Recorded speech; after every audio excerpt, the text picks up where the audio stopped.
सो 11th class के students को मेरा नमस्कार और बाकी भी 12th क्लास को भी, क्योंकि ये 12th और 11th दोनों का ही टॉपिक है। आज का हमारा टॉपिक है कंसंट्रेशन टर्म्स। लास्ट भी वही था, उस दिन हमने डिस्कस करी थी दो कंसंट्रेशन टर्म्स, मोलैरिटी और मोलैलिटी। आज हमने तीन डिस्कस करनी है। एक तो हमने मास और वॉल्यूम परसेंटेज को समझना है, मास क्या और वॉल्यूम परसेंटेज क्या होता है, नॉर्मेलिटी को समझना और मोल फ्रैक्शन को समझना है। ठीक है, तो सबसे पहले मैं बात करूंगा मास और वॉल्यूम परसेंटेज पे। तो बहुत ज्यादा हमने इस पे घूमना नहीं है, सिंपल टर्म्स में इसको समझ लेना है। ये सिंपली एक परसेंटेज है। तो अगर आपको मास परसेंटेज समझनी है तो मास परसेंटेज को हम लिखते हैं W by W। W by W का मतलब क्या है? मास ऑफ कंपोनेंट, जिस कंपोनेंट की परसेंटेज निकालनी है उसका mass, upon total mass into 100। तो इस तरीके से हम W by W mass percentage निकाल सकते हैं। और एक होता है वॉल्यूम परसेंटेज की बात करें, एक होता है B बाय B। इसमें क्या है? Volume of component upon total volume of solution into 100। और एक है, ये पहला था जिसको मैंने लिखा W by W, B by B, और एक है W बाय B। तो ऊपर हमें W का मतलब मास है, तो इसमें ऊपर भी मास लिया और नीचे भी टोटल मास लिया। इसमें दोनों B हैं, ऊपर भी वॉल्यूम लिया और नीचे भी वॉल्यूम। यहां पे W बाय B है, तो हम क्या बोलेंगे? मास of component upon total volume into 100। तो ये वाले फॉर्मूलाज हम लगाएंगे और मास और वॉल्यूम परसेंटेज को कैलकुलेट कर लेंगे। ठीक है, तो ये मास परसेंटेज है, ये वॉल्यूम परसेंटेज है, मास अपॉन वॉल्यूम। तो ये था पहला कंसंट्रेशन टर्म, मतलब कंसंट्रेशन ही ये भी परसेंटेज है, जिस तरह से हम परसेंटेज कैलकुलेट करेंगे। तो तीन तरीके याद रखिए, क्वेश्चन में दिया होता है कि मास परसेंटेज दे रखी है या फिर वॉल्यूम परसेंटेज दे रखी है, तो इस तरह से हम उसको कैलकुलेट करते हैं। ठीक है, तो ये फॉर्मूलाज है। सेकंड हम बात करेंगे नॉर्मेलिटी की अभी। तो नॉर्मेलिटी क्या होती है बेटे? लास्ट तक टॉपिक देखना, लास्ट तक लेक्चर अटेंड करना, ये बहुत ही इंपॉर्टेंट है 11 12 दोनों के लिए।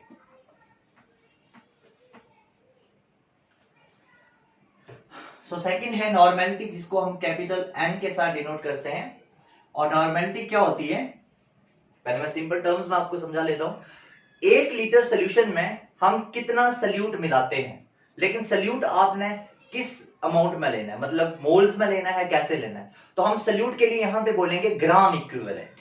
1 लीटर सोल्यूशन में कितने gram equivalent of solute present है, उसी को हम बोलेंगे नॉर्मेलिटी। तो नॉर्मेलिटी क्या होती है, फिर से बता रहा हूं कि 1 लीटर अगर आपको सोल्यूशन दे दिया जाए, उसके अंदर सल्यूट कितना प्रेजेंट है, लेकिन सल्यूट किस टर्म्स में आपने लेना है? ग्राम इक्विवेलेंट की टर्म में। तो कितने ग्राम इक्विवेलेंट सल्यूट के कितने ग्राम इक्विवेलेंट 1 लीटर सोल्यूशन में डिसॉल्व है, उसी को हम बोलते हैं नॉर्मेलिटी। और ग्राम इक्विवेलेंट क्या होता है, कैसे निकालते हैं, वो भी मैं यहां आपको बताऊंगा।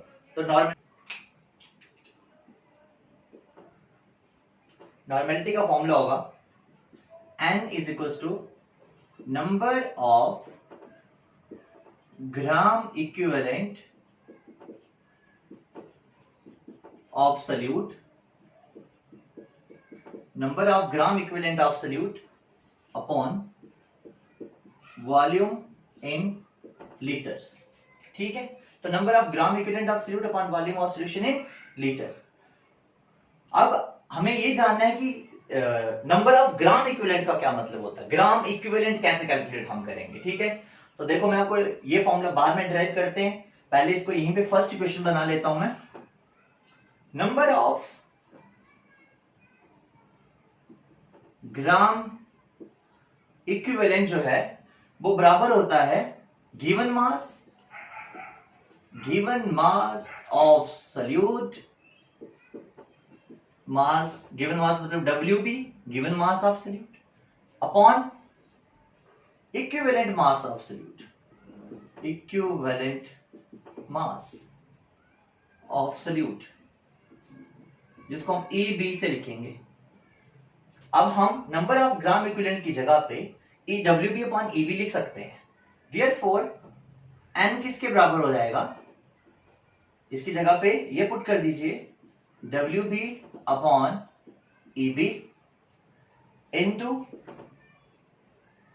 1000/B। ये मैंने क्या किया बेटे, यहाँ पे वॉल्यूम लीटर में है, अगर आपको वॉल्यूम मिलीलीटर में दे रखा होगा तो डिवाइड करोगे 1000 से तो वो लीटर में कन्वर्ट हो जाएगा। तो ये आपके पास फॉर्मूला बना नॉर्मेलिटी का,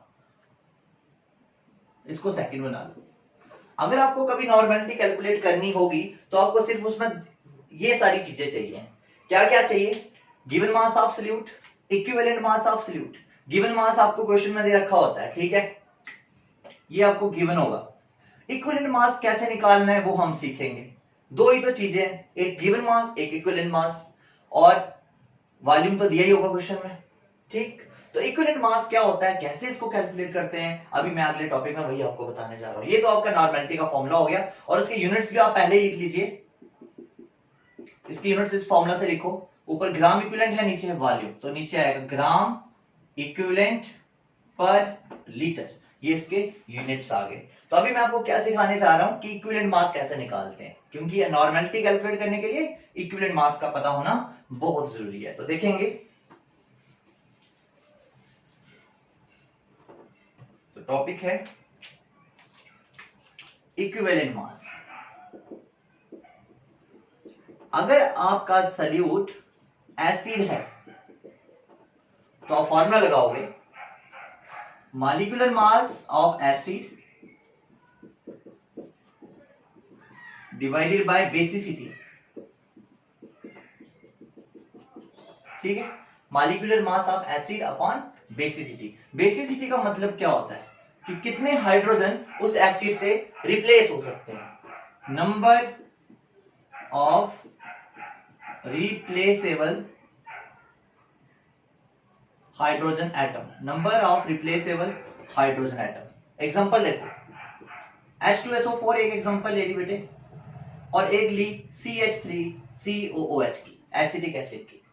अब H2SO4 का फॉर्मूला लगाओगे मॉलिक्यूलर मास, तो H2SO4 का मॉलिक्यूलर मास होता है 98 अपॉन, उसमें 2 H हैं और वो दोनों रिप्लेस हो सकते हैं, तो आप लिखेंगे डिवाइडेड बाय 2, तो आंसर इज 49। इसका मतलब अगर आपके क्वेश्चन में सॉल्यूट सल्फ्यूरिक एसिड होगा तो आप वहां पर उसकी जो इक्विवेलेंट वेट है वो 49 लेंगे, ठीक है, याद रख ले इसको डायरेक्ट। सल्फ्यूरिक एसिड जहां दिखा नहीं सॉल्यूट, वहां पे इक्विवेलेंट मास कितना आ गया, 49। अब इसमें ना, इसमें देखो, इसमें 4 हाइड्रोजन, 4 हाइड्रोजन है, लेकिन ये सारे रिप्लेस नहीं हो सकते। ये आपका एक इनऑर्गेनिक एसिड है, इनऑर्गेनिक एसिड है ये, और ये आपका ऑर्गेनिक एसिड है। तो ट्रिक ये है कि इनऑर्गेनिक में तो सारे हाइड्रोजन रिप्लेस हो जाते हैं लगभग, लेकिन ऑर्गेनिक में सिर्फ वही रिप्लेस होते हैं जो COH वाले पार्ट में होते हैं। तो COH वाले पार्ट में एक ही है, तो इसका मास कितना होगा, 60 होता है। देखो काउंट कर सकते हो, 12 हो गया, कार्बन 2 कार्बन है तो 24 प्लस 4 हाइड्रोजन है 4 प्लस 2 ऑक्सीजन है तो 32, तो कितना हो गया 60। तो 60/1 तो कितना रहा, 60 ही रहा। इसका मतलब ये हुआ कि जो आपका इक्विवेलेंट वेट होगा एसिटिक एसिड का और जो मॉलिक्यूलर मास था इसका वो सेम ही है, ठीक है। तो अगर बेसिसिटी 1 आती है तो इक्विवेलेंट मास और मॉलिक्यूलर मास सेम ही रहने वाला है। ये बताया मैंने आपको एसिड के लिए कि एसिड के लिए हम इस तरह से कैलकुलेट करते हैं, ठीक है। अब सेकंड है बेस के लिए कैसे कैलकुलेट करेंगे। अगर आपका सॉल्यूट बेस है उसके लिए कैसे कैलकुलेट करेंगे, वही formula same, molecular mass of base upon number of replaceable OH group, और इसको आप एसिडिटी बोलते हैं, ठीक है। एग्जांपल ले लो, जैसे NaOH और CaOH होल ट्वाइस। NaOH का मॉलिक्यूलर मास 40 होता है, डिवाइडेड बाय एक ही OH ग्रुप है तो 40 ही आया इसका इक्विवेलेंट मास। कैल्शियम, कैल्शियम का मास 40 प्लस 2 ऑक्सीजन है 32 प्लस 2 हाइड्रोजन है 2, तो ये हो गया 74। तो 74 डिवाइडेड बाय 2, क्योंकि इसमें 2 OH ग्रुप थे, तो ये कितना आया 2 3 6 1 कैरी एंड 7 37 आ गया इसका इक्विवेलेंट मास। ठीक है, तो इस तरह से आप बेस का भी इक्विवेलेंट मास कैलकुलेट कर सकते हो। ये तब करना है जब आपका सॉल्यूट बेस होगा, एसिड होगा, क्या होगा। तो ये दो अभी फिलहाल आप याद रखें 11th क्लास के बच्चे। जैसे अभी मैं आपको एक न्यूमेरिकल करवाता हूं इसका नॉर्मेलिटी का, 1 मिनट वेट करिए, क्वेश्चन देख लेता हूं।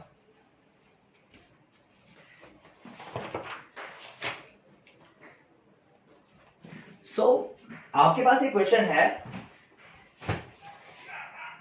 कि एक सल्फ्यूरिक एसिड का सॉल्यूशन है जिसमें 0.49 ग्राम, क्वेश्चन देखो, एक आपके पास सॉल्यूशन है जिसमें 0.49 ग्राम H2SO4 जो है डिसॉल्व किया गया है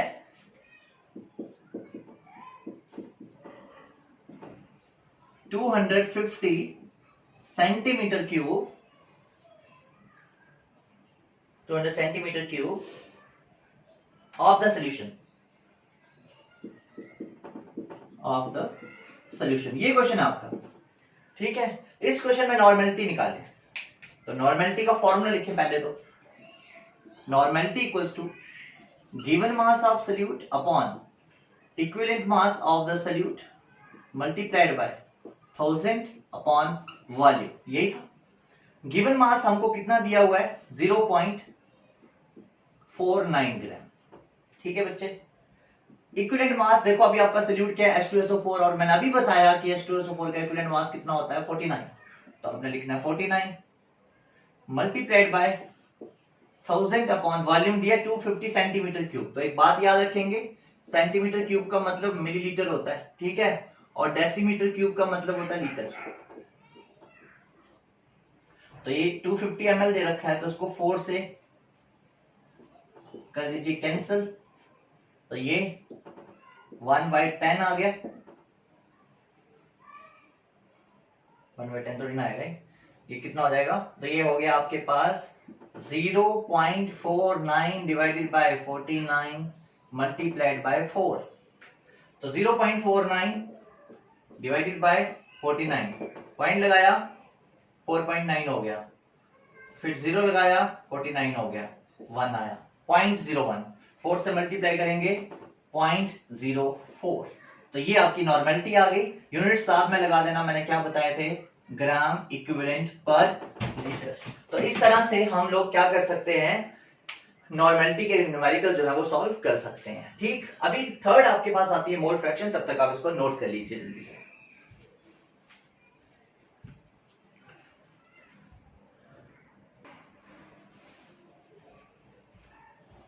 तो नेक्स्ट कंसंट्रेशन टर्म है मोल फ्रैक्शन।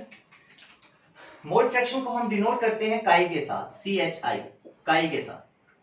और मोल फ्रैक्शन क्या होती है, इसको समझने के लिए पहले हमें एक कंसीडरेशन लेनी पड़ेगी। मैं डेफिनेशन डायरेक्ट भी बता सकता हूं, लेकिन मैं बताना नहीं चाहता, लास्ट में आपको खुद ही पता चल जाएगा मोल फ्रैक्शन क्या होती है। तो मैंने ना एक सोल्यूशन कंसीडर कर लिया, और उस सोल्यूशन में हमने दो कंपोनेंट मान लिए। ठीक है, मतलब एक ए पार्ट है उसका, एक कैपिटल ए, और एक है बी। ए आपका सॉल्वेंट है और बी यहां पे सल्यूट है। फिर हमने ये माना कि जो ए है सॉल्वेंट है, उसके इसमें कितने मोल्स हैं, Na। Na क्या है, number of moles of solvent. और इन द सिमिलर मैनर हमने ये मान लिया कि सल्यूट के कितने मोल्स हैं, Nb क्या है, number of moles of solute. क्या माना, एक सॉल्यूशन मान लिया, उसके अंदर दो चीजें हैं, एक सॉल्वेंट एक सल्यूट। सॉल्वेंट के कितने मोल्स हैं, Na, N जो है वो नंबर ऑफ मोल होता है, A हो गया सॉल्वेंट, Nb क्या है, number of moles of solute. फिर हमने ये मान लिया कि जो A की मोल फ्रैक्शन है वो है काई ऑफ A, और जो B की मोल फ्रैक्शन है वो है काई ऑफ B। और अगर इन दोनों को ऐड कर दिया जाए, काई of A plus chi of B, तो वो आपके पास मोल फ्रैक्शन बन जाती है सॉल्यूशन की। ये x के जैसे लिखा जाता है, ठीक, काई। अगर आपको, अब यहां पे ध्यान देना मैं क्या बताने जा रहा हूं, अगर आपको सॉल्वेंट की मोल फ्रैक्शन निकालनी हो तो फॉर्मूला क्या होगा, मोल फ्रैक्शन क्या होगी, जिस कंपोनेंट की मोल फ्रैक्शन निकालनी है, मतलब अगर आपको काई ए निकालना है तो यहां देखेंगे, अगर आपको काई ए निकालना है, जिस कंपोनेंट की मोल फ्रैक्शन निकालनी है उसके कितने मोल्स हैं, उसके कितने एन, उसके कितने मोल्स हैं डिवाइडेड बाय पूरे सॉल्यूशन में कितने मोल्स थे, सॉल्यूशन में Na plus N B, Na plus N B. तो अगर आपको काई ए निकालना है तो वो इसके बराबर आएगा, ठीक है, ये फर्स्ट बना लो। और अगर आपको काई बी निकालना है तो वो किसके बराबर आ जाएगा, जिसकी मोल फ्रैक्शन निकालनी है उसके कितने मोल्स हैं, कितने उसके एनबी, और सॉल्यूशन में टोटल कितने हैं Na प्लस एनबी, ये आ गया सेकंड इक्वेशन। इसका मतलब ये हो गया कि अगर हम इन दोनों को ऐड कर दें, इसको इसको ऐड कर दें, तो आपके पास सॉल्यूशन की मोल फ्रैक्शन निकल जाएगी। तो इन दोनों को मैं यहां पे ऐड कर रहा हूं, देखो chi of A plus chi of B कैसे ऐड होंगे, Na अपॉन Na plus N B plus N B upon Na plus N B, तो एलसीएम आएगा Na प्लस एनबी और ये 1 के बराबर आ जाएगा। इसका मतलब मोल फ्रैक्शन जो होती है ना पूरे सॉल्यूशन की, वो 1 के बराबर होती है, ठीक है। मोल फ्रैक्शन मतलब chi of A plus chi of B कैसे करेंगे, Na अपॉन Na plus N B plus N B upon Na plus N B, तो ये हो जाएगा Na plus N B divided by Na plus N B, cancel हो गया, आ गया 1। इसका मतलब पूरे सॉल्यूशन की जो मोल फ्रैक्शन होती है वो 1 के बराबर होती है, या फिर ऐसे भी लिख सकते हैं काई ए प्लस काई बी जो होता है वो 1 के बराबर होता है, एक पता तो दूसरा निकल जाएगा, देयरफॉर काई ए इक्वल्स टू 1 माइनस काई बी, इसको थोड़ा निकाल। तो अब आपको पता चला मोल फ्रैक्शन क्या होती है, तो मोल फ्रैक्शन होती है the mole fraction of a component, component मतलब सॉल्यूट या solvent, the mole fraction of a component is always equals to number of is the fraction of number of moles of that component to the total number of moles. Mole fraction of any component is the fraction of number of moles of that component to the total number of moles present in the solution. तो देखो मैं यहाँ पे इसकी definition लिख देता हूँ, क्या होती है ये समझ में आपको आ गया होगा। और इसके यूनिट्स नहीं होते क्योंकि ये पूरा ऊपर नीचे दोनों सेम है, यूनिट कैंसिल हो जाएंगे। Mole fraction is a unit less quantity, ठीक है। तो देखो बच्चे मैं इसकी डेफिनेशन लिख रहा हूं, it is the fraction of number, mole fraction of any component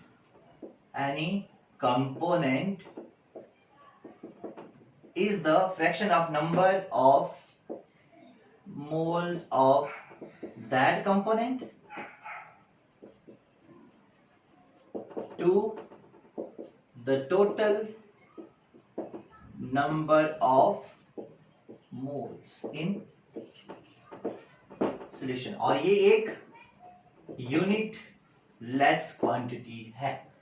तो ये था हमारा 11th क्लास के लिए आज का टॉपिक, जिसमें हमने 3 चीजें डिस्कस करी, mass percentage, volume percentage, normality. Normality में मेन था इक्विवेलेंट मास, एसिड का कैसे निकालते हैं, बेस का कैसे निकालते हैं मैंने आपको बताया।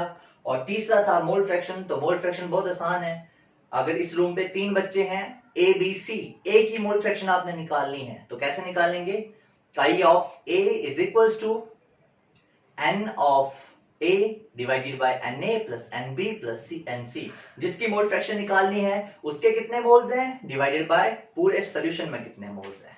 सो थैंक्स स्टूडेंट्स, मुझे उम्मीद है कि आपको ये समझ में आया होगा और आप इसको ज्यादा से ज्यादा शेयर करेंगे। Thank you.